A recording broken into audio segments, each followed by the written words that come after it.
അങ്ങനെ നമ്മൾ ഇതിൽ ചോറിട്ട് കഴിക്കാം. മസാലയുടെ കൂടെ കഴിക്കാൻ ടേസ്റ്റിലാണ്. അത് വേറെ ലെവലാണ് ഗൈസ്.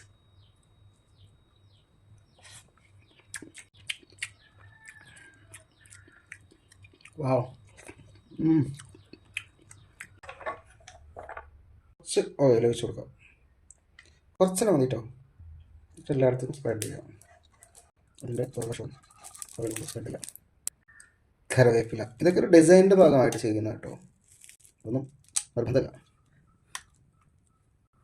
നമ്മൾ ഇന്നലെ തയ്യാറാക്കിയ ഫിഷ്. അപ്പോൾ എല്ലാവരും ഈ റെസിപ്പി കാണാത്തവരൊക്കെ ഒന്ന് കണ്ടു നോക്കട്ടോ.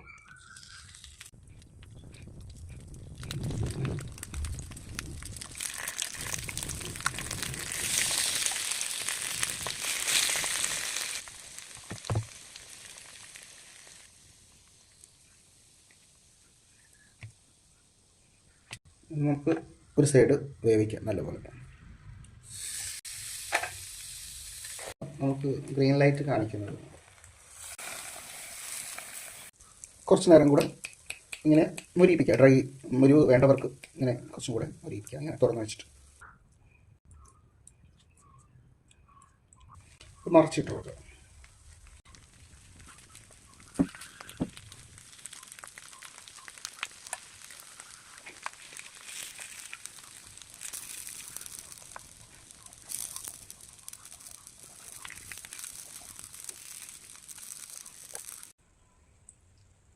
ഇത് മറിച്ചിട്ട് കൊടുത്തിട്ട് നമ്മൾ ഒന്നുകൂടെ വേവിച്ചെടുക്കുക.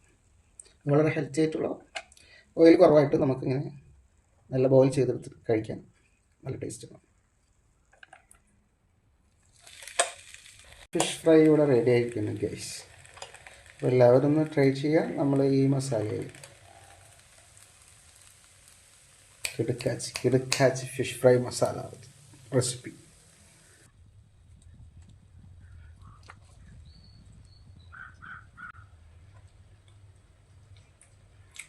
വാവ്, സൂപ്പർ.